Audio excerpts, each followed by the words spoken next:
Meus irmãos, hoje é com grande alegria que nós continuamos essas ministrações no Evangelho de Jesus Cristo segundo Mateus, e é glorioso nós vermos a igreja cheia, mesmo numa data festiva, Dia dos Pais, quando os pais e os filhos resolveram honrar ao Pai Eterno e se reunirem. Isso é glorioso, isso é grandioso. Ainda mais que nós não vamos ter a apresentação das crianças para os pais. A nossa apresentação é de um coração quebrantado, esperançoso de ser restaurado pela graça. E nós estamos estudando todo o contexto da parábola do semeador. Como nós vimos, mais corretamente seria a parábola dos solos. E nós vimos na última oportunidade a resposta de Jesus sobre o porquê ele falava por meio de parábolas, e que essa resposta foi desconcertante. Por que desconcertante? Porque ele afirmou que a graça, o favor imerecido, então ninguém merece, a graça não foi concedida a todos. E que aqueles que nada têm, porque Deus não deu, ainda seria tirado aquilo que achavam que tem. Nós vimos que essas coisas cumprem uma profecia, sendo então claramente visto aqui o decreto da predestinação. E o decreto da predestinação, ele envolve outros dois decretos, outras duas doutrinas, que alguns até nos acusam. Dupla predestinação, exato. Tanto a eleição quanto a reprovação. E ambos, debaixo do decreto da predestinação de Deus, é a vontade de Deus. E após vermos algumas coisas, note, a gente vai trabalhar bastante ainda nessa parábola. Primeiro nós vimos o porquê Jesus usava parábolas. Depois nós vimos toda a parábola. Depois vimos na resposta de Jesus o decreto da reprovação que endurece. Hoje nós veremos o decreto da eleição que concede olhos e ouvidos para que alguns entendam os mistérios do reino. E à frente nós vamos ver cada um dos solos, porque como diz um comentarista, e eu me agarrei muito nisso, essa parábola ela inclui várias parábolas dentro dela. Então avancemos no texto e vamos ler a palavra do Senhor no Evangelho segundo Mateus, capítulo 13, a partir do verso 9, onde a Santa Palavra nos diz o seguinte: quem tem ouvidos para ouvir, ouça. Então os discípulos se aproximaram e perguntaram a Jesus: por que o Senhor fala com eles por meio de parábolas? Ele respondendo disse: porque a vós é dado conhecer os mistérios do reino dos céus, mas a eles isso não é dado. Avance comigo para o verso 16. Verso 16. Mas, bem-aventurados os vossos olhos, porque eles veem, e os vossos ouvidos, porque eles ouvem. Porque em verdade vos digo que muitos profetas e justos desejaram ansiosamente ver estas coisas que vós vedes, e não as viram, e ouvir estas coisas que vós ouvis, e não as ouviram. Até aqui. Vamos ao Senhor mais uma vez em oração. Curva a sua cabeça comigo. Senhor Deus, nosso Pai, nós, humildemente, pedimos, clamamos, que Tu nos conceda olhos para ver, ouvidos para ouvir, conforme a Tua vontade, Senhor. Nós clamamos humildemente que o Teu Santo Espírito nos conduza pela mão, por meio das Escrituras, para que nós possamos ver e contemplar e nos admirar e adorar e agradecer e amar a Ti, que nos amou primeiro e que nos escolheu antes da fundação do mundo e nos adotou em Cristo Jesus, por meio do Seu sacrifício santo.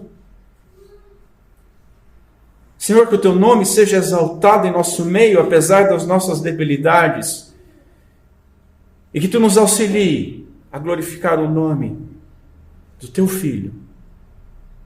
E em nome do Teu Filho, Jesus Cristo, que nós pedimos e agradecemos por estas coisas. Amém. Meus irmãos, hoje nós continuaremos vendo como que o uso de parábolas distinguia os ouvintes do Senhor. E distingue até hoje. Jesus falou que aos discípulos foi dado conhecer os mistérios do reino dos céus, mas aos demais isso não foi dado. Como os irmãos lembram e eu já disse, na última oportunidade nós focamos nesse não foi dado. Hoje nós vamos focar naqueles que foi dado, a quem foi dado. E Jesus ordenou o seguinte: quem tiver ouvidos para ouvir, ouça. Mas a realidade é que nem todos têm, e nós vamos ver isso. Nós veremos que, assim como os primeiros discípulos, aqueles que estavam ao redor de Jesus e ouviram isso, e eram bem-aventurados, nós também somos bem-aventurados, porque os nossos olhos veem, e porque os nossos ouvidos ouvem aquilo que profetas e justos desejaram, mas não receberam. E aí faremos então algumas aplicações sobre o porquê pregar a doutrina da eleição. Meus irmãos, que Deus nos auxilie a relembrar a dádiva que nos foi concedida por graça. A relembrar que o Evangelho não é aquilo que nós fazemos, mas aquilo que Deus fez por nós, por meio de Jesus Cristo. E que isso possa nos animar e possa nos encorajar em meio a tantas aflições que nós vivemos. Porque uma vez que nós fomos alvos de tão grande amor, as aflições que nós passamos, as aflições da nossa vida, as aflições do nosso dia a dia, não devem nos desanimar. Assim, em primeiro lugar, vejamos a distinção entre os ouvintes. Primeiro, todos têm ouvidos. E quem tem ouvidos para ouvir, ouça. É um provérbio interessante esse do Nosso Senhor, ele repete várias vezes. Esse provérbio, primeiramente, é um chamado à compreensão. Quem tem ouvidos, ouça. Jesus, ele ensinou por meio de parábolas como que o reino de Deus, ele foi inaugurado e como que ele está se desenvolvendo. Para que as pessoas não se assustem, não se apavorem. Principalmente no nosso tempo, quando o rei está ausente, de alguma forma, corporalmente, de nós. É também um chamado à decisão. Veja, Jesus comparou o reino com o trabalho de um semeador. E onde a semente, ela representa o evangelho que é semeado. E os tipos de solo que recebem esta semente, as respostas que é dado a este evangelho, conforme os corações. Ele nos chama então à responsabilidade, ele nos chama à decisão. Todos são responsáveis por aquilo que ouvem. Você é responsável por aquilo que tem ouvido até hoje e por aquilo que está ouvindo hoje. Agora nós vimos em Romanos capítulo 1, que Deus, ele se revelou pelas coisas, por todas as coisas que foram criadas. Pela criação. E que os incrédulos são, portanto, indesculpáveis. Por quê? Porque ninguém, no dia do juízo, vai poder alegar ignorância. Ah, eu não sabia. Perdão. Agora, se os incrédulos pela criação são indesculpáveis, meus senhores, quão indesculpáveis serão todos aqueles que desprezam e que desprezarem o evangelho que nós estamos ouvindo. Assim eu faço do apelo das palavras do príncipe dos pregadores, Spurgeon, as minhas palavras, e apelo aos irmãos. Ó, meus queridos ouvintes, eu tenho medo que muitos de vocês não estejam cientes da solene responsabilidade de ouvir o Evangelho e do terrível perigo de ter os ouvidos embotados e o coração endurecido. Eu sou responsável por pregar a vocês fielmente, mas vocês são igualmente responsáveis por ouvir aquilo que for pregado. Pois bem, o incrédulo, conforme Paulo escreveu, o incrédulo ele não compreende as coisas do Espírito de Deus, porque lhe parecem loucura, e ele não pode entendê-las porque estas coisas se discernem espiritualmente. Por meio do Espírito que reaviva, regenera o nosso espírito, para entender as coisas espirituais. Sem ser regenerado, sem nascer de novo, ninguém pode, Jesus diz isso a Nicodemos, ninguém pode nem ao menos ver o reino, quanto mais entrar no reino. Aqueles que não têm ouvidos espirituais têm apenas orelhas espiritualmente surdas, que podem ouvir de tudo, mas não ouvem a voz do bom pastor. Todos são responsáveis pelo que ouvem, mas para que possam compreender, precisam de algo, precisam que algo seja concedido. Então, em segundo lugar, nem todos ouvem. Porque quando Jesus diz, quem tem ouvidos para ouvir, ouça, ele está falando com aqueles que podem ouvir. Ele está dizendo assim, se você tem ouvidos para ouvir isso, ouça, creia, se arrependa, viva de forma adequada, compreenda como o reino está se desenvolvendo. Mas se você não tem esse ouvido, é só um blá blá blá, que você não entende. Quando Jesus diz essas coisas, quem tem ouvidos para ouvir, ouça, ele está falando com aqueles que podem ouvir, ele está falando com as suas ovelhas. Como ele diz, e João registrou, e as suas ovelhas ouvem a sua voz, e ele conhece as suas ovelhas, e são elas que ouvem a sua voz e que o seguem, porque ouvem a voz do bom pastor. Ou seja, somente quem recebeu ouvidos para ouvir pode realmente ouvir de maneira adequada e salvificamente o Evangelho. Essa parábola específica que nós estamos estudando fala sobre a recepção do Evangelho. Note que, à luz do que Paulo escreve em 2 Coríntios, capítulo 2, a mesma mensagem, a semente ao Evangelho, essa mesma mensagem, essa mesma semente é distribuída em todos os tipos de solo, ou seja, é lançada em todos os tipos de coração. Então, o mesmo Evangelho, a mesma semente tem diferentes efeitos. O Evangelho ou é cheiro de morte para a morte, naquele coração duro, naquele coração sem profundidade, ou naqueles corações que estão divididos, espinhosos, como também é cheiro de vida para a vida no solo bom, no solo que frutifica. Porque a palavra de Deus, ela nunca volta vazia. Agora, quando Isaías escreve que a palavra de Deus nunca volta vazia, não está dizendo que qualquer um que chegar e dizer assim diz o Senhor, a palavra não volta vazia. Não, de maneira nenhuma. A palavra que não volta vazia é a palavra de Deus. Porque Isaías diz que essa palavra não volta vazia, mas fará aquilo que o Senhor desejou, cumprindo o propósito do Senhor ao enviá-la. Isaías 55. Irmãos, até hoje multidões ouvem a palavra de Deus sem compreendê-la, aprisionando a verdade pela injustiça, como nós vimos Paulo falando em Romanos capítulo 1. Aprisionam a verdade. Por quê? Porque conforme Jesus cita a profecia de Isaías, essas pessoas, elas fecharam os seus olhos, elas tapam os seus ouvidos, elas não querem ouvir, e assim recebem o juízo.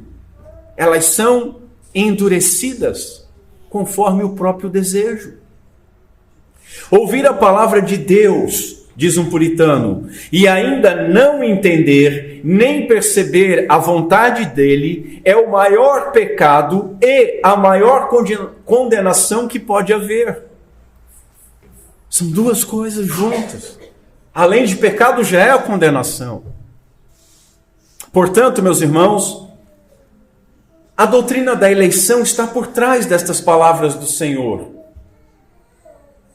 Veja, não foi mérito dos discípulos que eles entendessem e os outros não entendessem.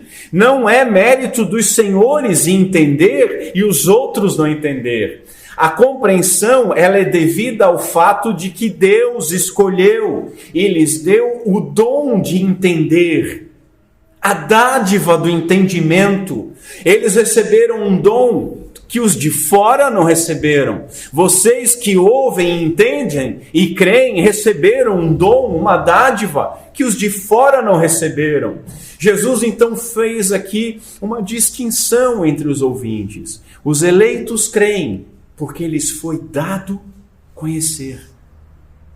Avancemos. Terceiro lugar, porque a vós é dado conhecer. Na última oportunidade, os irmãos vão lembrar que eu enfatizei o verbo das expressões vos é dado a conhecer, não vos é dado e vos será retirado. Que esse verbo, esses verbos, eles aparecem, e especificamente hoje eu quero enfatizar o dado a conhecer, ele está numa voz passiva, chamado pelos estudiosos de passivo divino. O que significa isso? Ele está descrevendo que é Deus quem concede o conhecimento dos mistérios do reino. A vós é dado conhecer. Note, Jesus não está dizendo, vocês conheceram porque vocês tiveram capacidade, porque vocês tiveram mérito, porque vocês são inteligentes. Não, ele está dizendo, a vós é dado por Deus conhecer. Deus age de acordo com a sua vontade. E todas as coisas que acontecem, meus irmãos, acontecem porque Ele quis e determinou. E uma vez que Ele determinou, estas coisas têm a necessidade de acontecer. Aqui eu estou falando em alta filosofia. Mas o Espírito nos ajuda com essas coisas. Veja.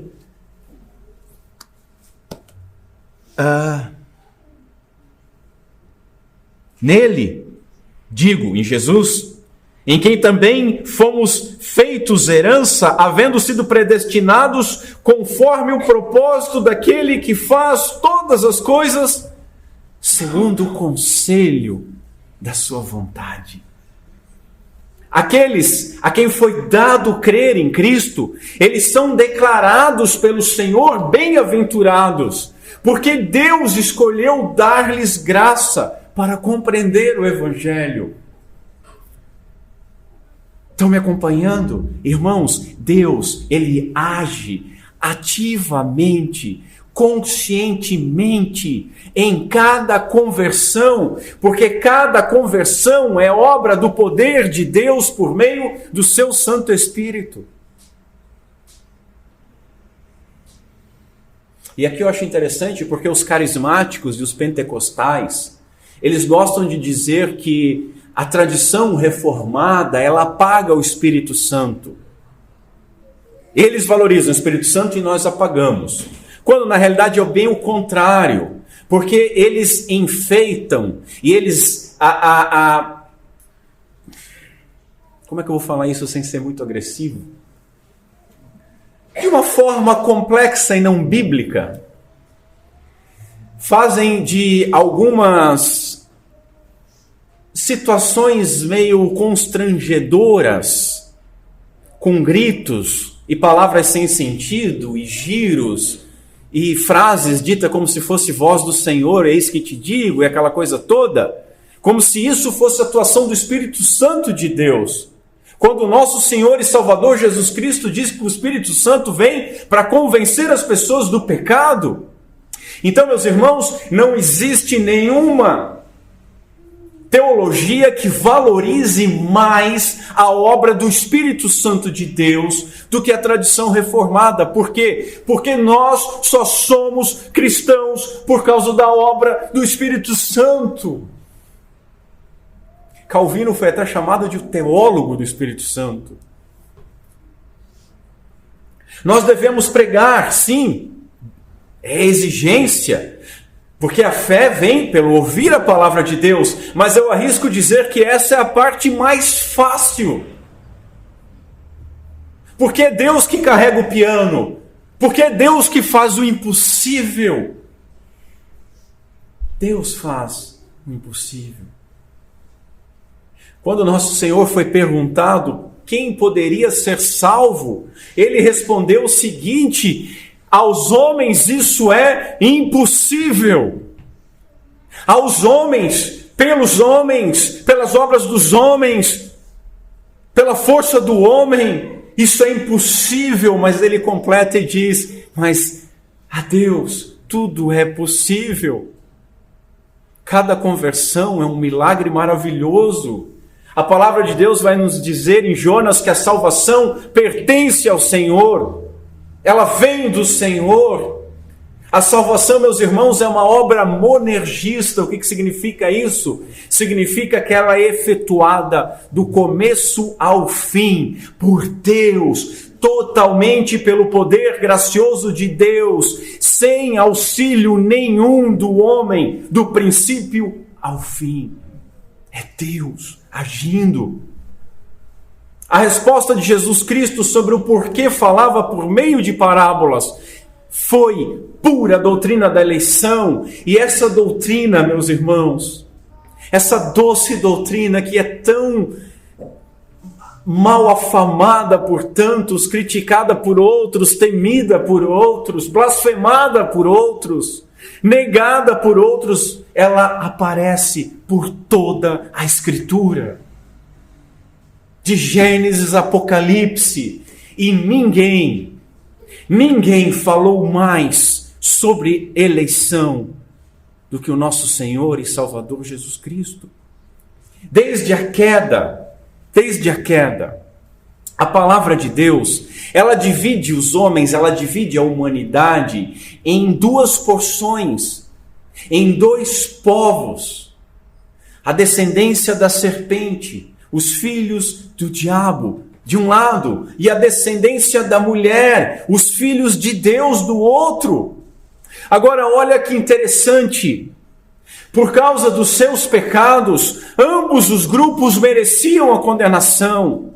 Nenhum grupo é mais certinho que o outro, nenhum grupo é mais santinho que o outro, porque todos pecaram. E todos estão debaixo da ira de Deus. Contudo, enquanto um grupo permanece na incredulidade, o outro, por graça, pura graça, graça divina, ouve o bom pastor, crê e se arrepende e é salvo. O favor divino repousa sobre estes, e por conta disto eles podem ver e ouvir com olhos e ouvidos de fé. Não foi isso que aconteceu conosco? Jesus afirmou: a vós é dado. E a razão disso não se encontra naqueles que recebem. Eles não são pessoas melhores que os demais, porque eles não possuem nenhum mérito próprio. A vós é dado, a razão se encontra totalmente em Deus. Deus, que faz tudo por graça. Porque tudo que os homens recebem por graça. Esse contraste permanece desde o Éden até os dias de hoje. Um grupo não crê, porque não são das ovelhas do Senhor. Mas sobre aqueles que ouvem, Jesus diz o seguinte: as minhas ovelhas ouvem a minha voz, eu as conheço e elas me seguem. E dou-lhes a vida eterna, e nunca hão de perecer, pois ninguém as arrebatará da minha mão.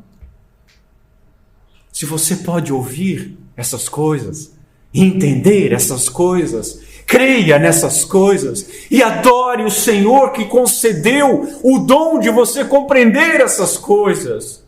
Se você pode ouvir, você tem todas as razões do mundo para se alegrar. Mesmo que você esteja vivendo num turbilhão de aflições, mesmo que um oceano de aflições esteja caindo sobre a sua cabeça,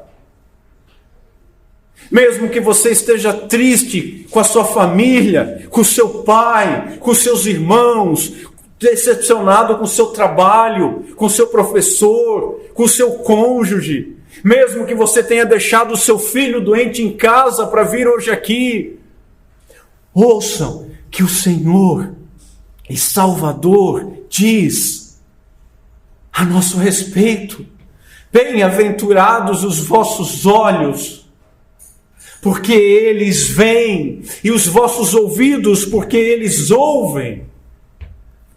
Assim, em segundo lugar, vejamos: bem-aventurado quem vê, bem-aventurado quem ouve. Em primeiro lugar, os vossos olhos, eles veem. Eu concordo com o pastor John Piper quando ele afirmou que há mais do que um tipo de visão. Se não houvesse, Jesus não teria dito: vendo, não veem. É possível ver de uma forma enquanto não se vê de outra. A diferença que a Bíblia descreve é que nós temos dois tipos de olhos: os olhos do coração e os olhos da mente. Meus irmãos, se o lamento de Moisés é verdadeiro quando ele diz o seguinte: o Senhor não vos deu coração para entender, nem olhos para ver, nem ouvidos para ouvir, até o dia de hoje, nós concluímos que para sermos salvos, nós precisamos mais do que uma visão, uma boa visão física. Assim, se os nossos olhos podem contemplar a glória de Deus no Evangelho de Jesus Cristo, se os nossos olhos podem contemplar a sua beleza, a sua santidade, a sua doçura e a nossa necessidade, é porque isso nos foi dado. É porque isso vos foi dado. Isso faz de nós bem-aventurados. Veja, ninguém se faz bem-aventurado.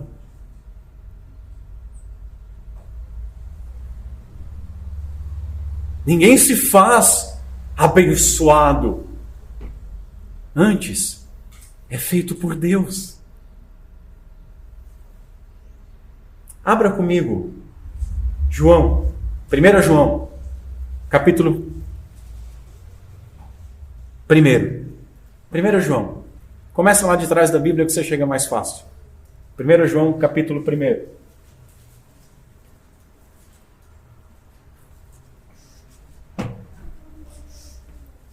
Aqueles discípulos, os discípulos do Senhor, os apóstolos e os outros seguidores, eles viram o Senhor pessoalmente. Eles testemunharam a sua glória e majestade diante dos seus próprios olhos. Chegaram lá? Primeira carta de João, capítulo 1, verso 1, diz assim a santa palavra do Senhor. Prestem atenção. O que era desde o princípio, o que ouvimos, o que vimos com os nossos olhos, o que temos contemplado e as nossas mãos tocaram da palavra da vida, porque a vida foi manifestada, e nós a vimos, e testificamos dela, e vos anunciamos a vida eterna, que estava com o Pai e nos foi manifestada. O que vimos e ouvimos, isso vos anunciamos, para que também tenhais comunhão conosco. E a nossa comunhão é com o Pai e com o seu Filho, Jesus Cristo. O que vimos e ouvimos, isso vos anunciamos, para que também tenhais comunhão conosco. E a nossa comunhão é com o Pai e com seu Filho Jesus Cristo. Notaram, meus irmãos, que pela fé no Evangelho, fé concedida pelo Espírito Santo de Deus, nós temos comunhão com os apóstolos, nós temos comunhão com os discípulos que viram o Senhor, nós também participamos da mesma experiência. Essa semana eu vi uma aula que deixou minha cabeça muito louca,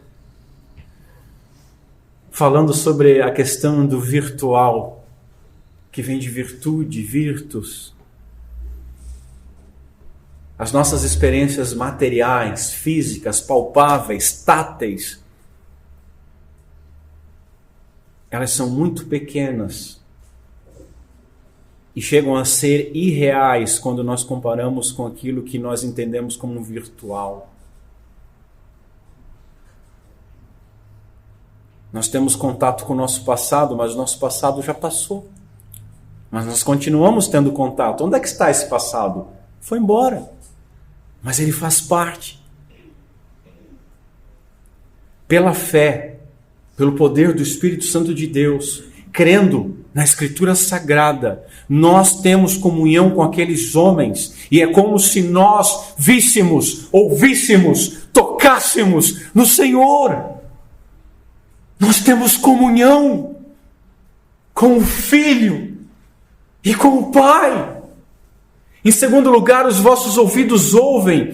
Para sermos salvos, meus irmãos, nós precisamos que os nossos ouvidos sejam abertos para entender e crer que a oferta pelos nossos pecados não é uma oferta de animais, não é uma oferta que nós precisamos mais fazer, mas que a oferta exigida e aceita foi a oferta do Cordeiro de Deus, o Filho de Deus, o Filho de Abraão, o Filho de Davi, Jesus Cristo, o Deus conosco, o nosso Senhor e Salvador, que nos chama à fé e ao arrependimento. De tal maneira que meu desejo é que nós possamos dizer, junto com Isaías, quando ele afirma: o Senhor Deus me abriu os ouvidos e eu não fui rebelde, nem me retirei para trás. Não se afaste destas coisas. Se o Senhor abriu os teus ouvidos para ouvir a voz do bom pastor no Evangelho, não volte atrás. Meus irmãos, não há canção, não há poesia que vale a pena ser ouvida se nós estivermos surdos para o Evangelho. Contudo, se nós ouvimos o Evangelho, nós somos feitos bem-aventurados. Porque nós ouvimos a voz do Filho amado de Deus por meio da fé. Fé é essa concedida, obra do Espírito Santo.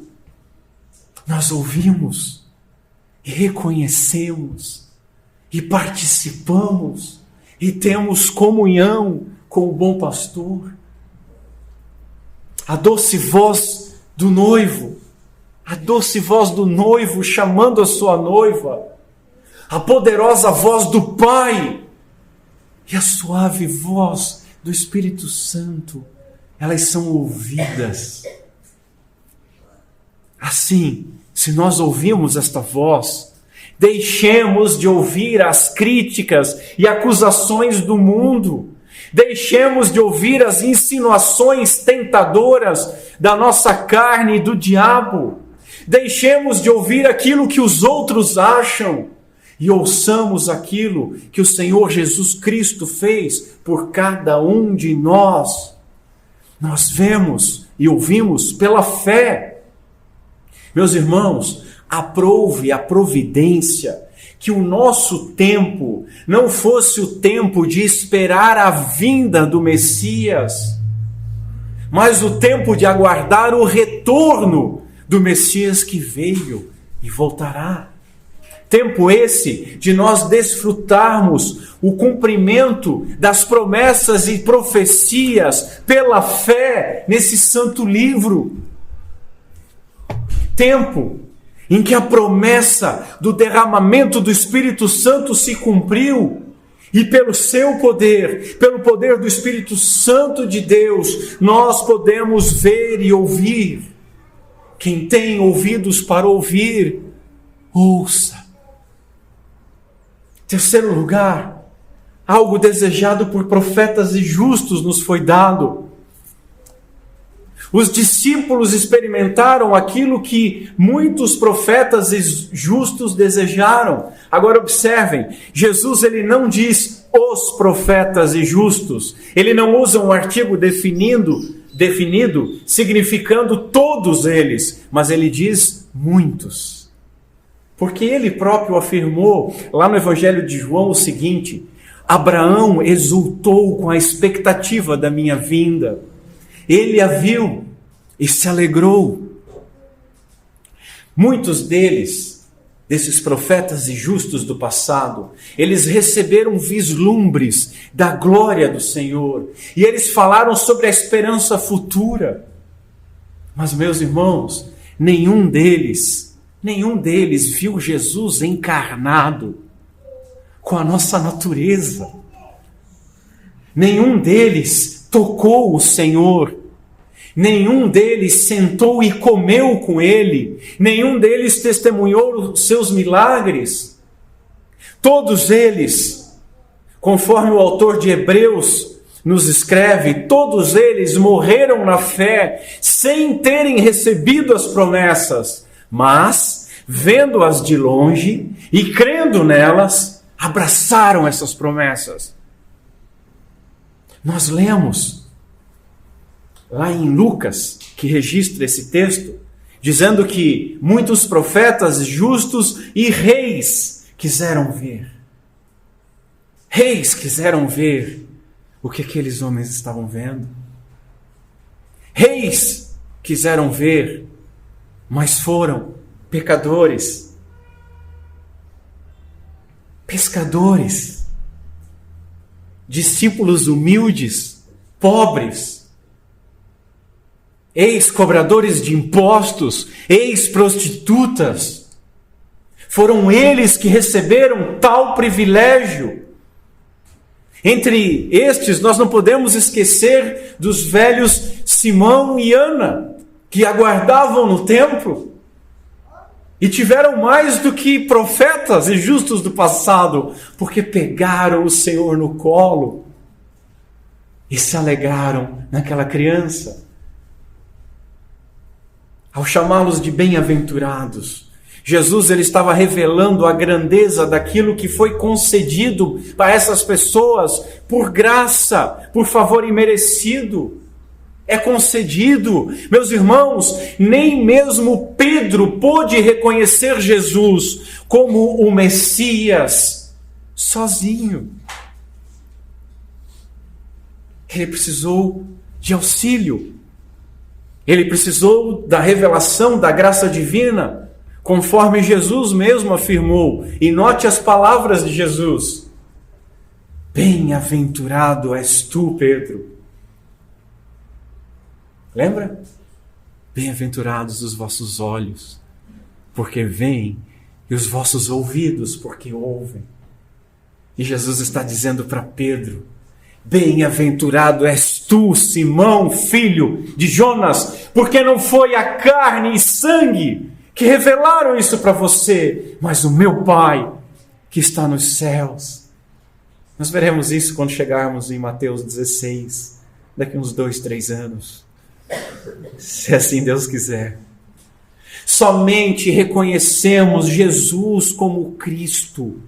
Meus irmãos, eu e você, nós somente podemos reconhecer Jesus como Cristo, como o Messias de Deus, por meio da ação do Espírito Santo. Conforme o próprio Senhor afirmou, ninguém pode vir a mim se o Pai que me enviou não o trouxer. E mais à frente ele diz, ninguém pode vir a mim se por meu Pai não lhe for concedido, dado por graça.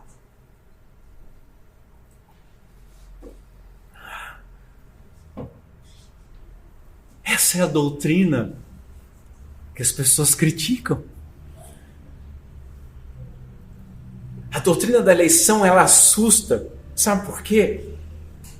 Porque ela humilha o homem. Porque ela diz, vocês são tão imprestáveis, tão pecadores, que nem para reconhecer que necessitam do Senhor, vocês são capazes sem a ação do Espírito Santo. Ela humilha, porque como bem disse e me ensinou o diácono Marquinhos, o homem não quer depender de Deus. O homem não quer. Nós não queremos, a verdade é essa. Mesmo depois de salvos, nós ficamos numa tensão, querendo fazer as coisas do nosso jeito. E agora eu não sei mais o que fazer. O que isso está dizendo? Não quero depender de Deus. Contudo, meus irmãos, o homem não pode receber coisa alguma se não lhe for dada do céu, disse Jesus para Nicodemos, quando ele está explicando a regeneração, o nascer de novo. Deus não deve nada a ninguém. Deus não deve nada para ninguém, porque ninguém deu nada primeiro a Deus para ser recompensado. Paulo vai falar sobre isso no capítulo 11 de Romanos. Esse daqui uns 6, 7 anos nós chegamos lá. Lembremos o seguinte, meus irmãos, graça, o significado mais simples de graça, favor imerecido. Sendo imerecido, não é devido. Nós já paramos para pensar. Você já parou para pensar que nós recebemos algo que foi desejado ansiosamente por homens muito melhores que nós, por homens muito mais santos que nós, por homens muito mais piedosos que nós, por homens muito mais importantes que nós na história. E nós temos sido gratos a isso. Nós temos agido de maneira adequada com aquilo que recebemos. Deus, me ajuda aqui. Quarto lugar, uma revelação mais completa. Nós temos uma revelação mais completa. Note a progressão comigo. Aqueles discípulos, eles obtiveram mais do que profetas e justos. E nós, por meio da Bíblia Sagrada, com a Bíblia em nossas mãos, com o Espírito Santo de Deus nos nossos corações, nós temos tanto e temos ainda mais do que os próprios apóstolos que foram enviados para estabelecer os fundamentos da igreja. São bem-aventurados todos aqueles que o Pai concedeu conhecer os mistérios do reino, ainda que não vejam Cristo pessoalmente, mas nós vemos espiritualmente. Meus irmãos, algo excelente é ter as promessas de Deus, mas algo mais excelente ainda, algo maior, é viver o cumprimento delas. Nós que temos esse registro santo, e cai papel, nós temos aqui tanto as promessas quanto o registro dos seus cumprimentos. Sendo assim, nós somos tão bem-aventurados quanto foram aqueles discípulos que testemunharam e registraram aquilo que viram e que nós recebemos e que pelo poder do Espírito Santo nós cremos.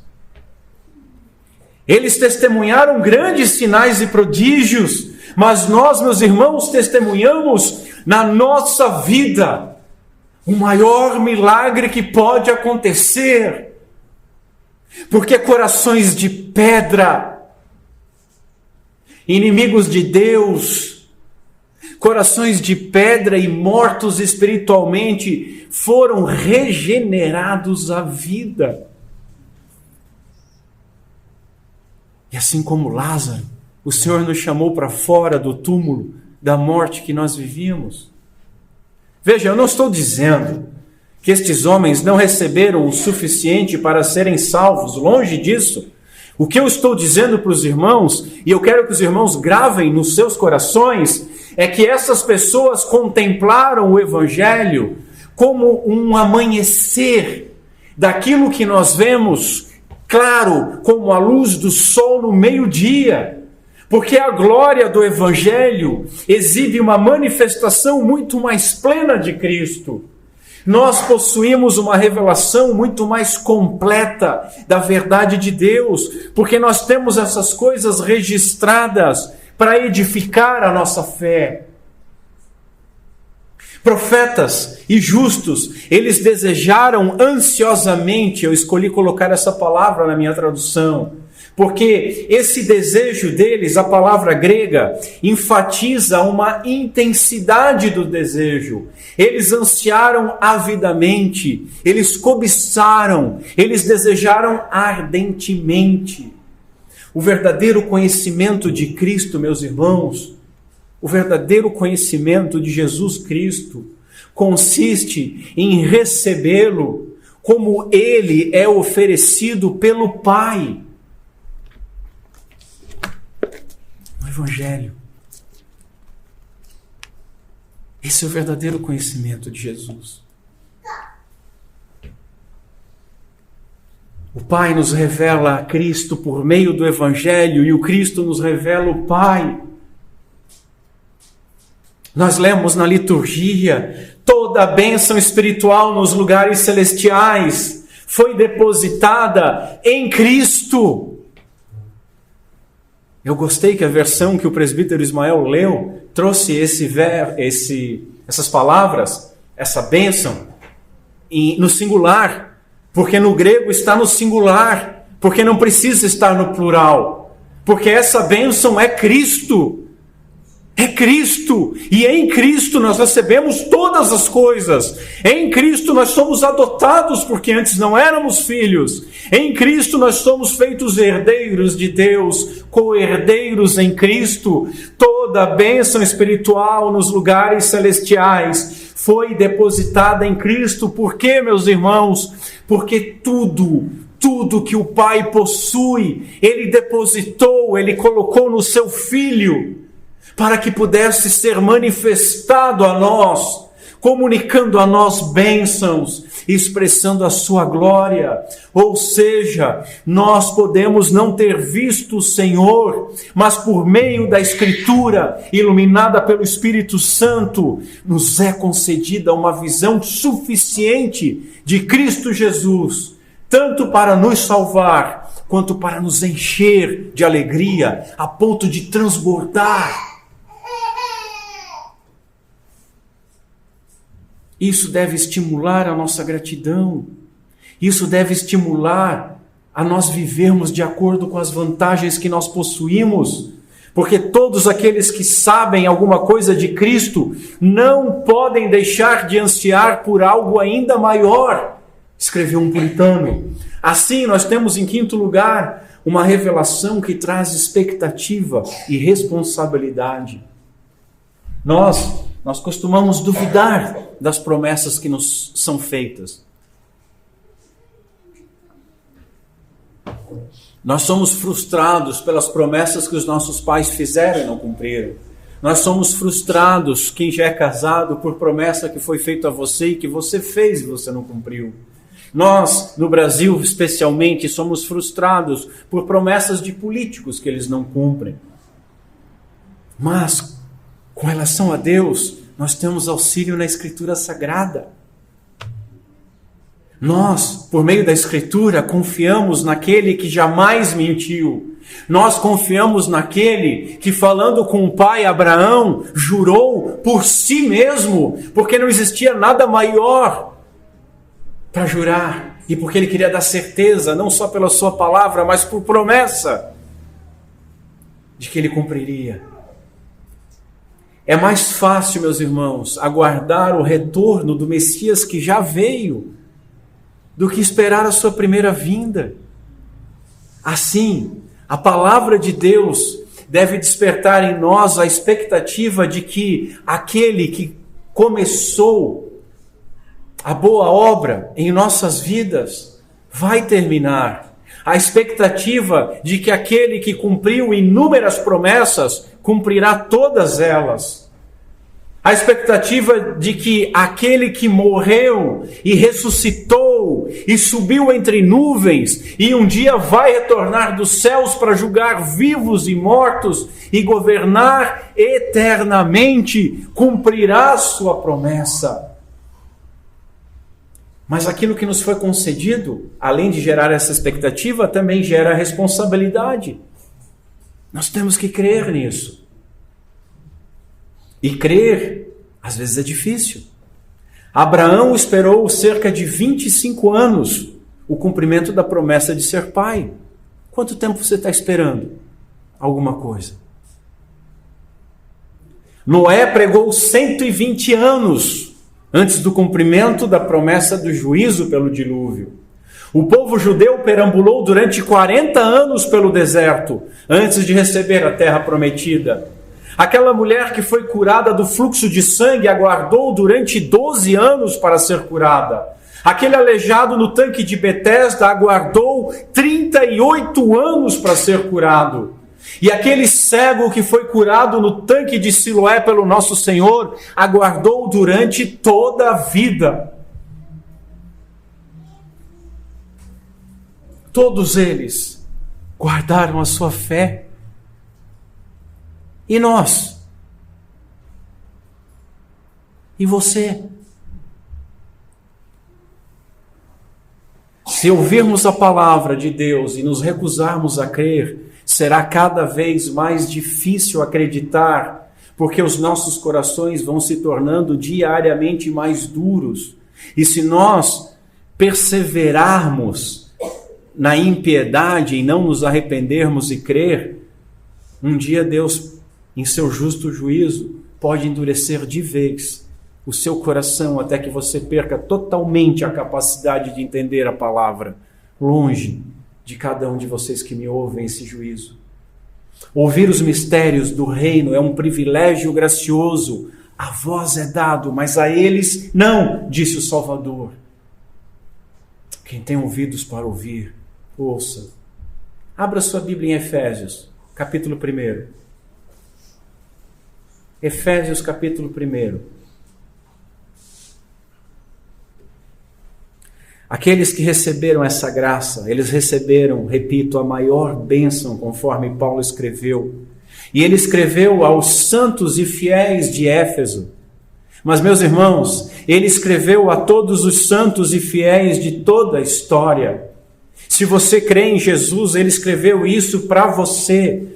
Efésios capítulo 1, a partir do verso 3, a santa palavra do Senhor nos diz o seguinte: Bendito Deus e Pai do nosso Senhor Jesus Cristo, o qual nos abençoou com toda a bênção espiritual nos lugares celestiais em Cristo, como também nos elegeu nele, antes da fundação do mundo, para que fôssemos santos e irrepreensíveis diante dele em amor, e nos predestinou para a adoção de filhos por Jesus Cristo, para si mesmo, segundo o bem-querer da sua vontade, para louvor da glória de sua graça, pela qual nos fez agradáveis a si, no amado, em Cristo, em quem nós temos a redenção pelo seu sangue, a remissão das ofensas, segundo as riquezas da sua graça.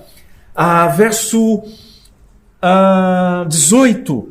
Tendo iluminados os olhos do vosso entendimento, para que saibais qual seja a esperança da vossa vocação ou do vosso chamado, e quais as riquezas da glória da sua herança nos santos, e qual a sobreexcelente grandeza do seu poder sobre nós, os que cremos, segundo a operação da força do seu poder. Capítulo 2, verso 4. Mas Deus, que é riquíssimo em misericórdia, pelo seu muito amor com que nos amou, estando nós ainda mortos em nossas ofensas, Ele nos vivificou juntamente com Cristo, pela graça sois salvos, e nos ressuscitou juntamente com Ele. E prestem atenção nisso, e nos fez assentar nos lugares celestiais em Cristo, para mostrar nos séculos vindouros as abundantes riquezas da sua graça, pela sua benignidade para conosco em Cristo Jesus, porque pela graça sois salvos por meio da fé, e isto não vem de vós, é dom de Deus. Glórias a Deus por isso. Em último lugar, eu quero fazer algumas aplicações a mais do que já foram feitas desta doutrina. Que os irmãos tenham paciência comigo. Semana passada, a última oportunidade eu fiz uma piada, e quem vai publicar os vídeos tem ainda a chance de dizer, edita isso ali que pegou mal. Que eu falei, vamos fazer algumas pequenas aplicações, e aí eu disse, não, mentira, são muitas. E aí eu disse, isso ficou mal, né? E aí vários irmãos me mandaram um trechinho de uma mensagem do reverendo Augusto Nicodemos, também dizendo algo semelhante, ele dizendo, para finalizar, aí ele diz assim, eu já falei isso. Irmãos, escutem uma coisa, não acreditem no pastor de vocês quando ele diz que está encerrando. Quando ele diz que está encerrando, falta ainda uns 15, 20 minutos. É por aí, que Deus nos dê graça, mas que neste dia dos pais, nós estejamos com um coração apto a engrandecer ao nosso Pai que nos adotou em Cristo Jesus. Vamos fazer algumas aplicações de por que pregar sobre a doutrina da eleição. Primeira aplicação, nós pregamos essa doutrina porque ela é bíblica. Veja, o semeador saiu a semear, e isso está significando um pregador saindo a pregar. Nós não produzimos a semente, nós não produzimos o evangelho, portanto nós devemos pregar todo o conselho de Deus, a palavra de Deus. Nós não devemos inventar histórias. Essa doutrina, ela está por toda a Escritura. Essa doutrina, ela engrandece o Senhor, a sua graça, o seu amor. Essa doutrina, ela revela a nossa debilidade, a nossa dependência, comprovando que Deus é soberano, e Ele é soberano sobre todas as coisas, inclusive e principalmente a nossa salvação. Nós pregamos isso porque essa doutrina se torna verdade, não apenas pelo sincero estudo da Escritura, mas pela análise das nossas vidas. Nós jamais amaríamos a Deus se Ele não houvesse nos escolhido e nos amado primeiro. Segundo lugar, pregamos essa doutrina porque ela traz esperança e responsabilidade. Ela traz esperança porque pessoas comuns e os pecadores mais desprezados daquela época, como cobradores de impostos e prostitutas, eles creram e eles foram salvos. Portanto, qualquer um de nós, qualquer um dos senhores que crer, será salvo. Há esperança.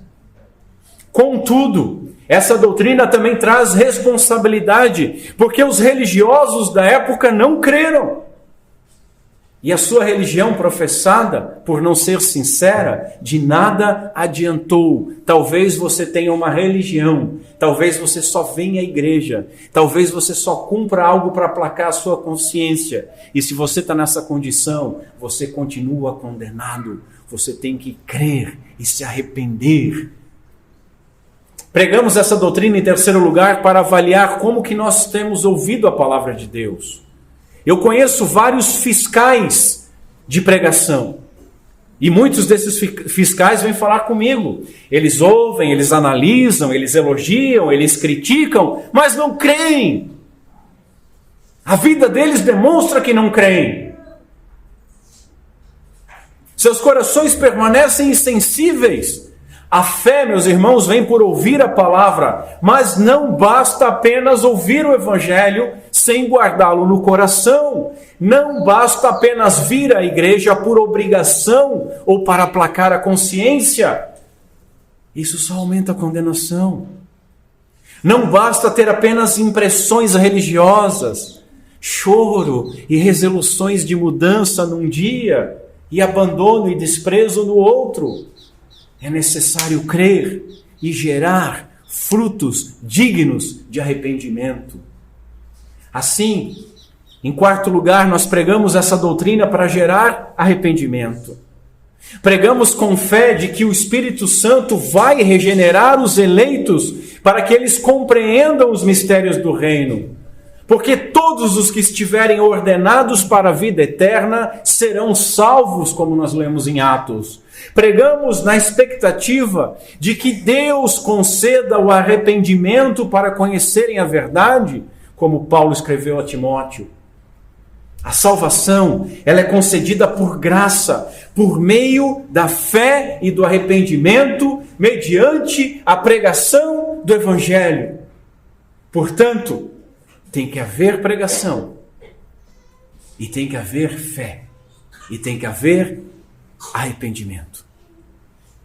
Quinto lugar, pregamos essa doutrina para despertar a nossa vigilância. Nós devemos avaliar se há frutos em nossas vidas que comprovem a nossa salvação. Nós temos produzido alguma coisa que nós podemos chamar ou que mereça o nome de fruto de arrependimento? Que efeito o Evangelho tem exercido sobre a nossa vida? Meus irmãos, antes da glória, nenhum de nós será perfeito, mas até lá, a palavra de Deus ela deve ser a regra da nossa conduta diária, e a nossa vida deve demonstrar o caráter de alguém que foi regenerado, e assim nós devemos avançar diariamente na piedade. Assim, em sexto lugar, nós pregamos essa doutrina para despertar a piedade.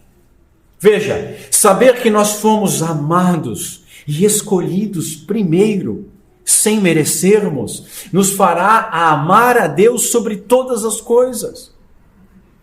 Dessa forma, a leitura bíblica, ela se torna prazerosa, porque nós não estamos lendo mais um livro, mas nós estamos lendo uma história de amor, do noivo Jesus Cristo, que veio resgatar a sua noiva, a igreja.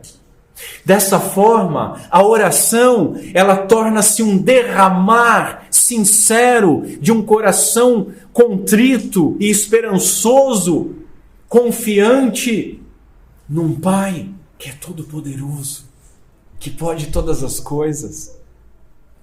Assim, o culto se torna uma celebração desse amor. O dia do Senhor se torna uma prévia daquele glorioso dia quando nós veremos a Cristo como Ele é e nos regozijaremos eternamente nele.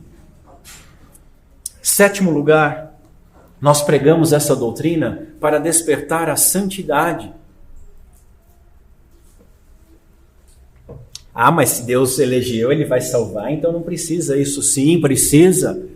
Porque Deus que escolheu, também escolheu os meios. A salvação, meus irmãos, não é o fim, é o começo da vida cristã. É a porta de entrada. Deus, Ele não escolheu os melhores, Ele não escolheu as melhores pessoas, mas Ele nos elegeu, como nós lemos na liturgia e durante a mensagem, para sermos santos e irrepreensíveis diante dEle. Efésios 1:4. São verdadeiros crentes somente aqueles que obedecem a Deus, aqueles que guardam zelosamente os seus corações, os seus pensamentos, os seus desejos, as suas intenções. O puritano John Flavel, não sei se pronuncia-se assim, Flavel, mas que assim seja, ele escreveu o seguinte: não conheço nenhum ato religioso exterior que realmente diferencie o verdadeiro crente do falso. É surpreendente o quão longe vão os hipócritas exteriormente, mas, no secreto, não são o que parecem ser em público. É no secreto que nós demonstramos a nossa santidade, e dali a nossa santidade se revela exteriormente. 8º lugar, pregamos essa doutrina para gerar segurança. Como é triste ver crente que tem medo de perder a salvação, porque isso é uma afronta ao Senhor que salvou. Paulo afirmou o seguinte: aos que predestinou, a estes também glorificou. Notem o tempo verbal, passado. Glorificou, passado. É uma promessa de certeza. A conversão, a eleição, a conversão e a glorificação estão unidos de tal maneira nas Escrituras que o próprio apóstolo afirmou em outro lugar o seguinte: tenho certeza de que aquele que começou a boa obra em vocês vai completá-la até o dia em que Cristo Jesus voltar. Jesus diz o seguinte: as minhas ovelhas ouvem a minha voz, eu as conheço e elas me seguem. Você ouve o Senhor? Se você ouve o Senhor, ouça o que Ele continua a dizer: e todo aquele que o Pai me dá virá a mim, e o que vem a mim, de maneira nenhuma lançarei fora. Mais à frente, a vontade do Pai que me enviou é esta: que nenhum de todos aqueles que Ele me deu se perca, mas que eu ressuscite no último dia. Meus irmãos, Deus não vai condenar aqueles que crerem, porque a sua justiça foi satisfeita pela morte do seu Filho e nosso Senhor Jesus Cristo. O pagamento foi aceito, está consumado. Se você ouve, você tem segurança. 9ª aplicação, pregamos essa doutrina para despertar e encorajar o evangelismo. A eleição faz com que as pessoas não preguem Jesus, porque se Deus escolheu e as pessoas vão ser salvas, então não precisa pregar. Quando alguém diz isso, ela necessariamente prova que ela não tem lido as Escrituras, ou que ela tem uma debilidade cognitiva em ler. E a resposta para isso é: querido, vai para casa, senta e leia as Escrituras, porque as Escrituras que revelam que os eleitos crerão, revelam também os meios que Deus predeterminou para isso. Como crerão se não ouviram o Evangelho? E como ouvirão se não há quem pregue? A fé vem por ouvir a palavra de Deus. A obrigação pregar. Mas quem são os eleitos? A gente podia pregar só pelos eleitos, né? Quem são eles? Somente Deus sabe. Portanto, nós pregamos em todo lugar, assim como aquele semeador não ficou escolhendo o solo. Ele jogava a semente. Nós lançamos o evangelho em todo lugar, porque um verdadeiro calvinista, ele evangeliza. Porque ele sabe que a palavra jamais voltará sozinha, vazia, sem cumprir aquilo que Deus determinou. Nós levamos simplesmente a semente, mas é Deus quem dá o crescimento, Paulo escreve. É o seu Espírito quem vivifica, diz o Senhor em João. Nós, escuta isso aqui é muito importante. O Weber Campos Júnior escreveu isso e eu amei isso. Nós não construímos nem expandimos o reino de Deus e isso é libertador. Nós não temos esse fardo, pois o Senhor é quem conquista e concede o reino a nós. Não é glorioso isso? Nós temos que pregar, nós não temos que converter, porque quem convence é o Espírito. Tenhamos a certeza de que a pregação não volta vazia. E aí o Spurgeon diz o seguinte, o príncipe dos pregadores diz o seguinte: somos constrangidos a pregar o Evangelho, mesmo que nenhuma alma jamais seja convertida por ele, porque o grande propósito do Evangelho é a glória de Deus, visto que ele é glorificado, mesmo naqueles que o rejeitam. Portanto, pregue o Evangelho, crendo na eleição. E finalmente a última aplicação, e essa aplicação eu creio que é a que a igreja mais está carente. Por isso, abra bem os seus ouvidos agora. Nós pregamos essa doutrina para consolar aqueles que estão cansados ou que estão confusos, porque todas as pessoas parecem ser abençoadas, menos elas próprias.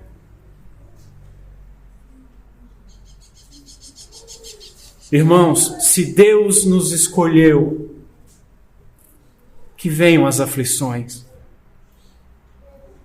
As aflições fazem parte do decreto daquele que tem um bom propósito em todas as coisas.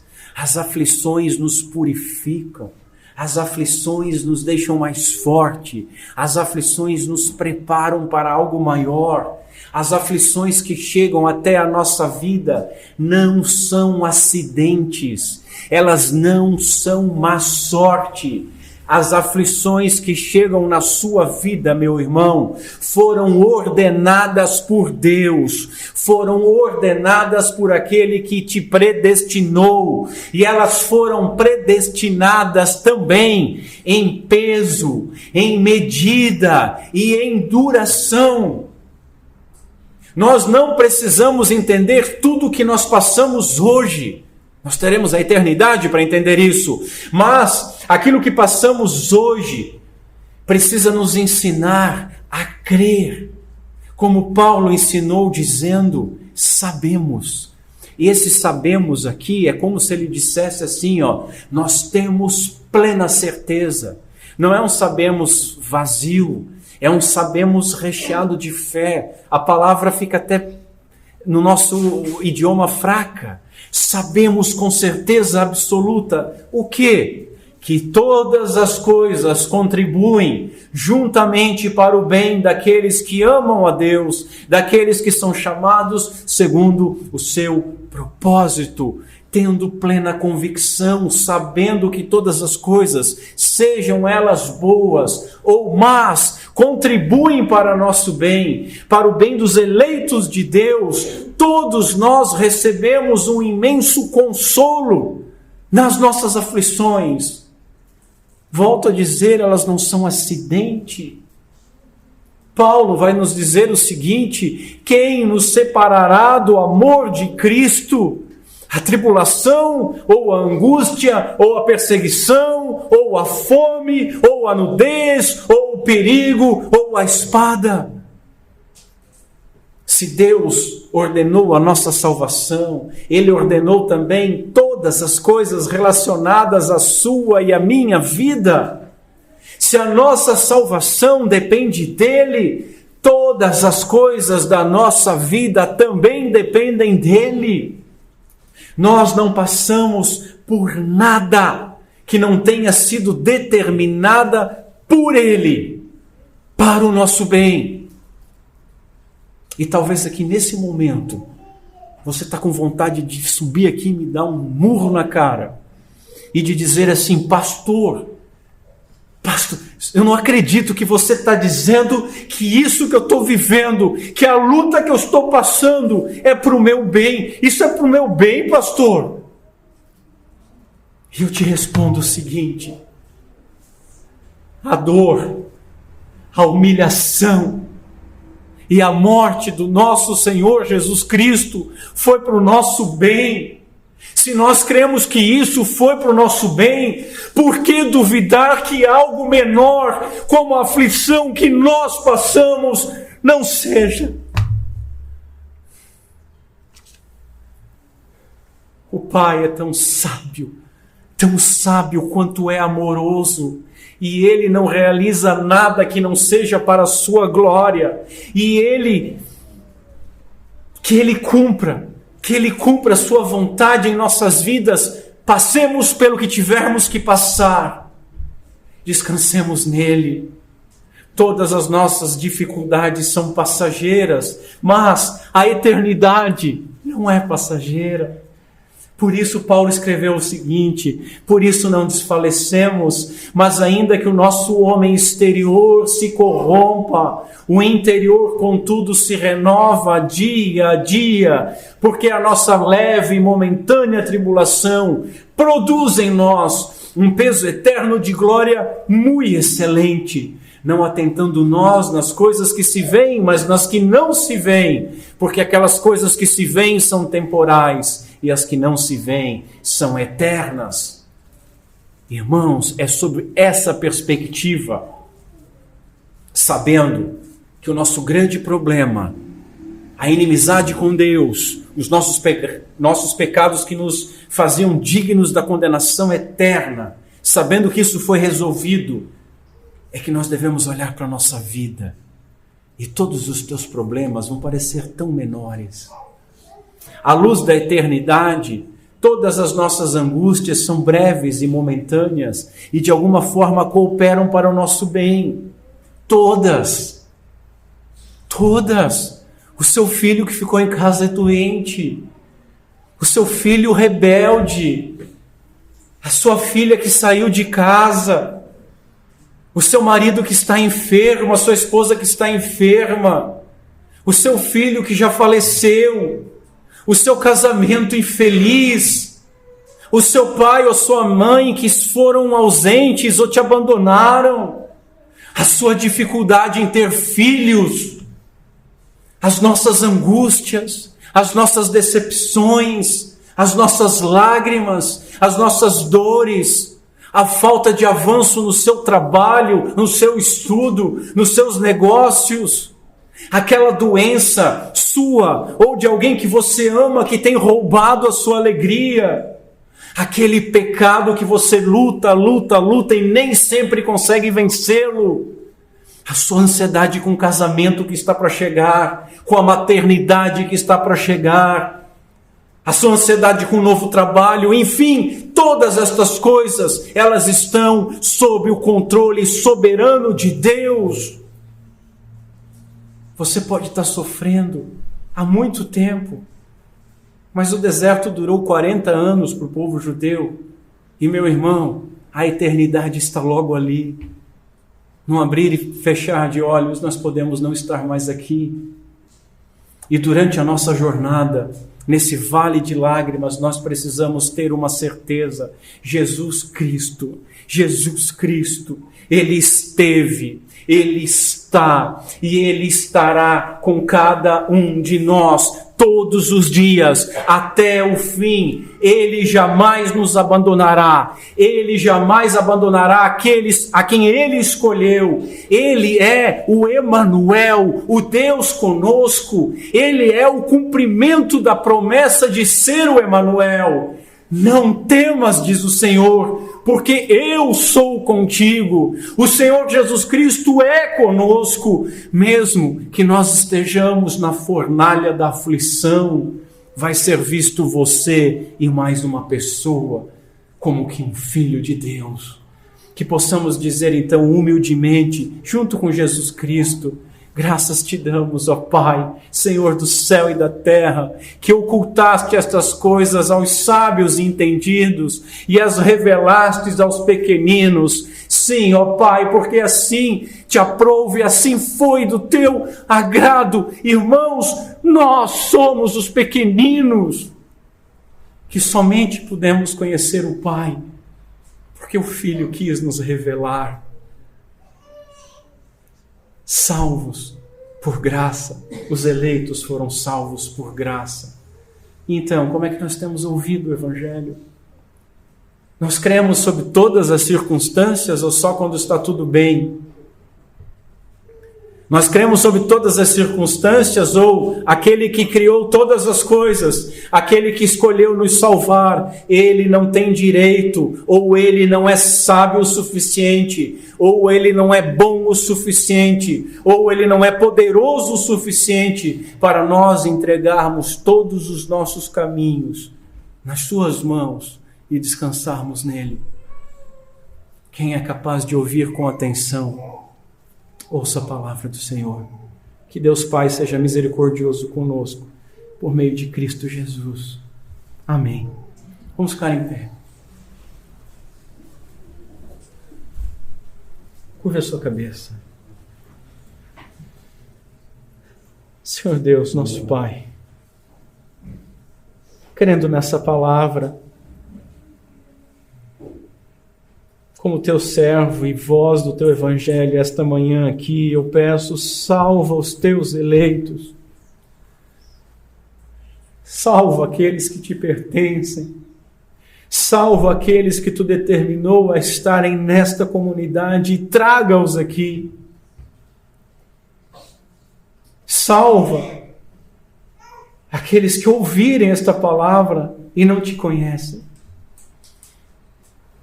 Obrigado, Senhor, porque a nós foi dado quem somos nós, pequeninos vermes, estávamos no meio do lixo, do pó, éramos como um aborto abandonado, mas Tu escolheu nos salvar. Perdão, Senhor, perdão pela nossa falta de fé, perdão porque nós olhamos demais para nós e tiramos os olhos de Ti, Senhor Jesus Cristo. Perdão pela nossa ingratidão. Nos ajuda a termos a perspectiva correta. Ajuda-nos a caminharmos dignamente de acordo com o Teu chamado.